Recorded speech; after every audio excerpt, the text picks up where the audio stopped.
All my judges are ready? Mm-hmm. And my timing? Okay, let's begin.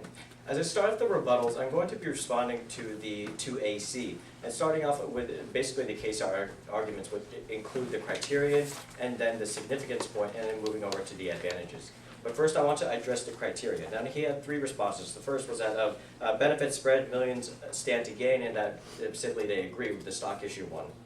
I have two responses to this. The first you could tag as just for a little. Once again, just for a little. Now this directly ties in with my partner's solvency point that the jobs will immediately disappear after the oil is drilled or the company decides to stop drilling. The million standing gain will only be just for a little amount.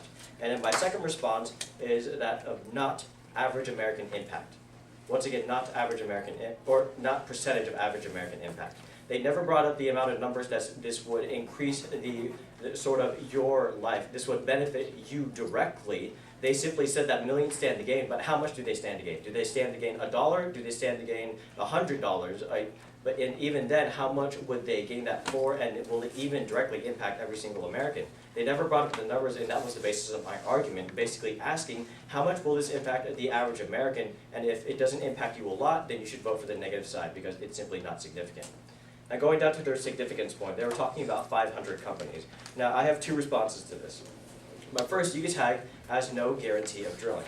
Once again, no guarantee of drilling. They said that these companies, yes, were handling an attempt by the House to actually open up the OCS, but will these companies actually drill? And the next question that I'm about to ask leads me to my second response, which you could tag as no guarantee of more oil. No guarantee of more oil. Now, this was briefly addressed during cross-examination, but what I want to get at is that the affirmative team does not even know the amount of oil that is going to be existent underneath the OCS.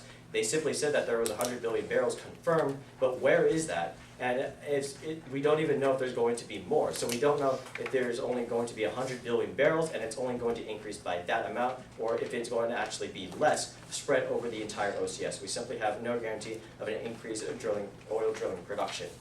Now with that said, I want to go over to the inherency point.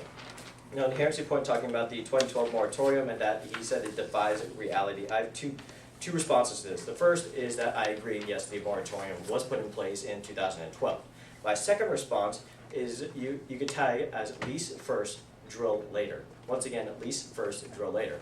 Now I touched upon this in cross-examination again, that they're going to have to open up the OCS, then they're going to have to sell the leases for the companies, then the companies are going to have to research the area to make sure that there's even oil there, and then they are going to drill. That, as the affirmative team stated, that's going to take a long amount of time, and the impact, which is the impact of this entire argument, is that the benefits are even further delayed. Since they have to lease, research, and then drill, the benefits are going to be even delayed further, and we don't even know if there's a guarantee of oil in the OCS. Going down to the advantages, my responses are basically going to be the same. I'm going to be responding to advantage 1 and advantage 2 in the same arguments. I have 4 responses to this. The first is that you could tag as lease. Once again, lease is basically what I just said. They're going to have to lease the actual leases out in order to make sure that these companies want to drill. My second response, you could tag as research. The companies are going to have to research in order to make sure there is even oil there, if it even exists there. And then my third response is that of a drill later. Once again, drill later. If the companies even find an amount of oil, if there is any there, then they are going to drill, but that is going to take a long amount of time because they have to lease and then research. And then the impact of this is, once again, the benefits are further delayed. The benefits are going to be further delayed because the companies have to go out and actually study the area, and we simply don't even know what's there. As the affirmative team confirmed, the entire OCS, the supply of oil there is simply a mystery to us, and it will remain that for further to come, and even with the passage of their plan. Now going down to their advantage 3, they were talking about a significant growth and about stability. My first response is you could tag as no guarantee again. Once again, no guarantee.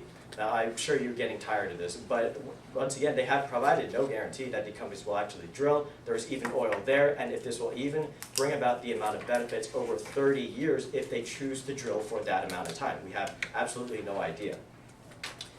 And then my second response, you could tag as only some confirmed. Once again, only some confirmed. We have only some of the actual amount of OCS oil reserves confirmed, and we have absolutely no idea what's in the rest of it, if there is even any. So I urge you to stick with the negative team, because the affirmative team brings absolutely no guarantee, and you are standing on shaky ground by voting for them. So please stick with the negative team. Thank you.